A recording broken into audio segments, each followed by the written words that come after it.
আরাফার দিনে রোজা রাখার ফজিলত কি? এই দিনে রোজা রাখা সম্পর্কে কিছু বলেন। ঋণগ্রস্ত থাকলে কি কোরবানি করা যাবে? বেনামাজের সাথে কোরবানির গরুর ভাগ নেওয়া জায়েজ আছে কিনা জানতে চাই। হারাম উপার্জনকারীদের সাথে মিলে কোরবানি করলে কি কোরবানি শুদ্ধ হবে? শুনে থাকি যে স্বামী স্ত্রী পরস্পর 4 মাসে বেশি দূরে থাকা যায় না, এটা কতটুকু সত্যি? কতটুকু পরিমাণ সম্পদ থাকলে কোরবানি ফরজ হবে? কোরবানির মাংস থেকে আত্মীয়ের ভাগ প্রতিবেশী গরিবকে দেওয়া যাবে কিনা? বৃষ্টির দিনে রাস্তায় ময়লা পানি থাকে, যা হাঁটার সময় কাপড়ে লাগে, এমন অবস্থায় মাসুল নামাজ হবে কিনা? পিতা ও মাতার মাঝে মাঝে ঝগড়া হয়, মাতার দোষ বেশি থাকে, মাকে বোঝানোর চেষ্টা করলে অভিশাপ দেয়, এখন করণীয় কি? অজুতে কয়বার মাথা মাসা করতে হয়, 3 বার নাকি 1 বার? নামাজে সিজদা দেওয়ার সময় ছোট বাচ্চা যায় নামাজে বসে থাকে, তখন সোজা সিজদা না দিয়ে ডান দিকে সিজদা দিতে হবে নাকি নামাজের অবস্থা সরিয়ে সোজা সিজদা দিতে হবে? সিগমা জাহান লিখেছেন, কোরবানির মাংস থেকে আত্মীয়ের ভাগ প্রতিবেশী গরিবকে দেওয়া যাবে কিনা? দেওয়া যাবে। আত্মীয়ের ভাগ আত্মীয়কেই দিতে হবে। আত্মীয়ের ভাগ বলতে কোনো কথা নেই, আপনি গরিব দুঃখীকে দিবেন, আত্মীয় স্বজন পাড়া প্রতিবেশী সবাইকে মিলে দিবেন। অতএব এখানে প্রতিবেশী আত্মীয় সবার জন্য একই ভাগ। অতএব আত্মীয়কে না দিয়ে প্রতিবেশীকে বেশি দিলেন বা প্রতিবেশীকে না দিয়ে আত্মীয়কে বেশি দিলেন, কোনো অসুবিধা নেই এর কারণে। অর্ণবী এআইডি থেকে আপনি লিখেছেন, কতটুকু পরিমাণ সম্পদ থাকলে কোরবানি ফরজ হবে? কোরবানি ফরজ নয়, কোরবানি অনেক উলামার মধ্যে সুন্নাতে মুআক্কাদা, তবে ফুকাহা হানাফির মতে ওয়াজিব। ওয়াজিব যেহেতু, অতএব ওয়াজিব হবে হলো জাকাত দেওয়ার মতো সম্পদ, অর্থাৎ জাকাত ফরজ হতে যে পরিমাণ সম্পদ প্রয়োজন হয়, 7.5 ভরি স্বর্ণ কিংবা 52.5 ভরি রূপার সমমূল্য যদি কারোর কাছ থাকে, 52.5 ভরি রূপার বাজার মূল্য বর্তমানে 70 থেকে 80 হাজার টাকা প্লাস মাইনাস। এই টাকা যদি কারোর কাছে কোরবানির মৌসুমে থাকে, তার উপর জন্য কোরবানি করা ওয়াজিব, ঋণ মুক্ত যদি থাকে এই টাকা। সোহেল রানা লিখেছেন, মৃত ব্যক্তির নামে কোরবানির নিয়ম জানতে চাই। মৃত ব্যক্তির তরফ থেকে আপনি কোরবানি করতে চাইলে তার তরফ থেকে কোরবানি করতে পারেন। যদি অনেক ওলামা ইকরাম বলেছেন যে একটা পশুতে নিজের নামের পাশাপাশি মৃত ব্যক্তিকে অ্যাড করতে পারেন, তবে অন্যান্য ওলামাদের মধ্যে সম্পূর্ণ পৃথক। একজন ব্যক্তির নামে একটা ছাগল, একটা গরু বা একটা গরুর অংশ আপনি কোরবানি করতে পারেন। কোরবানি করার পর সেই গোশত নিজে খেতে পারেন, অন্যদেরকে দান করতে পারেন। আপনি মৃত ব্যক্তির তরফ থেকে কোরবানি করেছেন, সেজন্য পুরোটা দান করে দিতে বাধ্য, ব্যাপারটা সেরকম না। মোহাম্মদ ইমাম হোসেন আপনি লিখেছেন, ঋণগ্রস্ত থাকলে কি কোরবানি করা যাবে? ঋণগ্রস্ত ব্যক্তি কোরবানি করতে পারেন যদি ঋণটা এ পর্যায়ে থাকে যে তার ঋণ এর সাথে কোরবানি করা না করার কোনো সম্পর্ক না থাকে, অর্থাৎ তিনি কোরবানি করার ফলে যাদের কাছে ঋণ নিয়েছেন তাদের ঋণ পরিশোধে কোনো প্রকার আপনার সমস্যা তৈরি না হয়।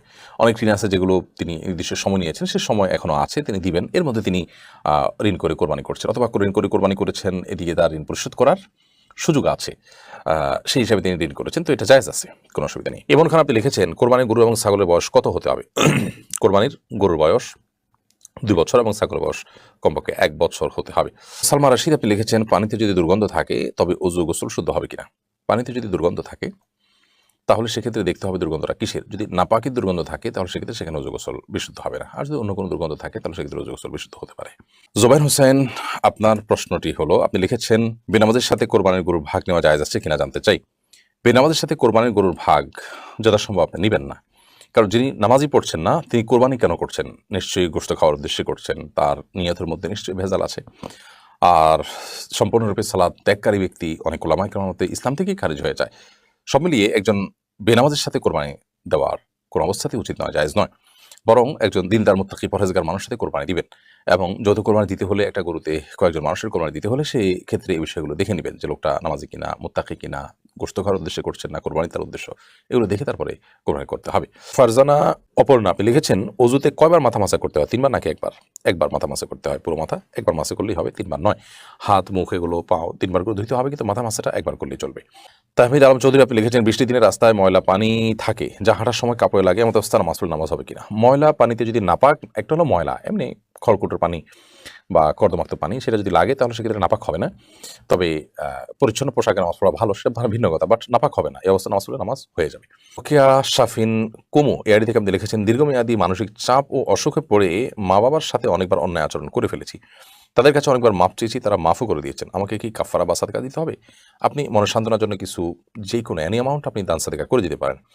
আর বাবা মার প্রতি আপনার যে অন্যায় আচরণ হয়েছে, সেজন্য আপনি পরবর্তীতে আর যেন এটা রিপিট না হয় সেদিকটা খেয়াল রাখবেন, এবং বিনয় দিয়ে, নম্রতা দিয়ে, শ্রদ্ধা দিয়ে আগেটার ক্ষতিপূরণ করে দেওয়ার চেষ্টা করবেন। এরপরে ফাইয়াজ হোসেন আপনি লিখেছেন, হারাম উপার্জনকারীদের সাথে মিলে কোরবানি করলে কি কোরবানি শুদ্ধ হবে? কোরবানি অবশ্যই, যদি আপনি যৌথভাবে কোরবানি করেন তো অবশ্যই হালাল উপার্জনকারীর সাথে কোরবানি করা উচিত। আপনি কোনো হারাম উপার্জনকারীর সাথে কোরবানি করতে যাবেন না। এতে আপনার কোরবানি বিশুদ্ধ হবে না। যদিও এক্ষেত্রে অনেক উলামা একরাম ভিন্ন মত পোষণ করেছেন যে আপনার কোরবানি, আপনার টাকা এটা ঠিক থাকলে আপনারটা আপনার কবুল হবে।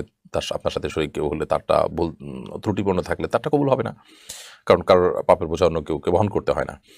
আবার যে সমস্ত উলামা একরাম বলেন যে না কোরবানি বিশুদ্ধ হবে না, বিশেষ করে ফোকাহ হানাফ এই সমস্ত ক্ষেত্রে আ হারাম উপার্জনকারী কিংবা কেউ গোশত খাওয়ার উদ্দেশ্যে কোরবানি করছেন তার সাথে কোরবানি দিলে কোরবানি হবে না বলে মত দিয়ে থাকেন। তো এই মত এর যৌক্তিকতা হলো যে এখানে পশু মূলত জবে হচ্ছে একটি। অতএব এই একটির মধ্যে যখন ভেজাল হবে, আল্লাহর নামে ভেজাল কোনো কিছু গ্রহণ করে না। বিধায় আমাদের উচিত হবে হালাল উপার্জনকারীর সাথে কোরবানি দেওয়া এবং মুত্তাকি পরেজগার মানুষ তুলনামূলকভাবে খুঁজে বের করে কোরবানি দেওয়া। আর সবচেয়ে ভালো হলো একাকী কোরবানি দেওয়া, সেটা প্রয়োজনে একটা ছোট ছাগল হোক না কেন।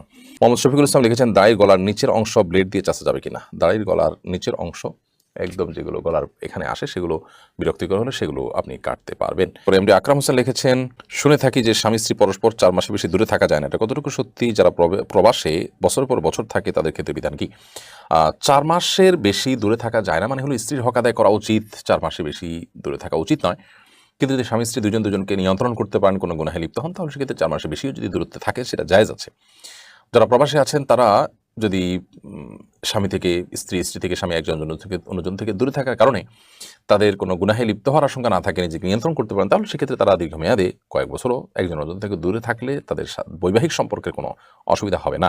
তবে ইসলাম এটাকে প্রশংসনীয় কাজ হিসাবে অবশ্যই মনে করে না, কারণ স্বামী স্ত্রী পাশাপাশি থাকবেন সেটাই ইসলাম চায়। নবী করিম সাল্লাল্লাহু আলাইহি ওয়াসাল্লাম জেহাদের ময়দানে পর্যন্ত, সফরে পর্যন্ত স্ত্রীকে সাথে নিয়ে যেতেন। অতএব সেই চেষ্টা একজন ঈমানদারের কিন্তু থাকতে হবে।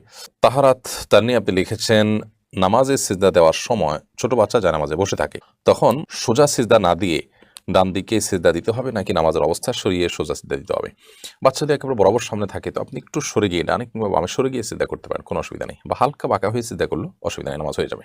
হাফেজা তাহি আপনি লিখেছেন পিতা ও মাতার মাঝে মাঝে ঝগড়া হয়, মাতার দোষ বেশি থাকে, মাকে বোঝানোর চেষ্টা করলে অভিশাপ দেয়, এখন করণীয় কি?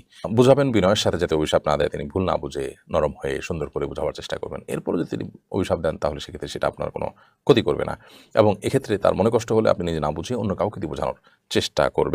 ফাইরুজ লাবিবা আপনি লিখেছেন আড়ি থেকে আরাফার দিনে রোজা রাখার ফজিলত কি? এই দিনে রোজা রাখা সম্পর্কে কিছু বলেন। আরাফার দিনে রোজা রাখার ফজিলত হলো এর মাধ্যমে 1 বছর পূর্বের এবং 1 বছর পরে অর্থাৎ অগ্রিম গুনাহ, ছোটখাটো গুনাহগুলো আল্লাহ তাআলা মাফ করে দেন, বড় গুনাহগুলো তওবা ছাড়া মাফ হয় না।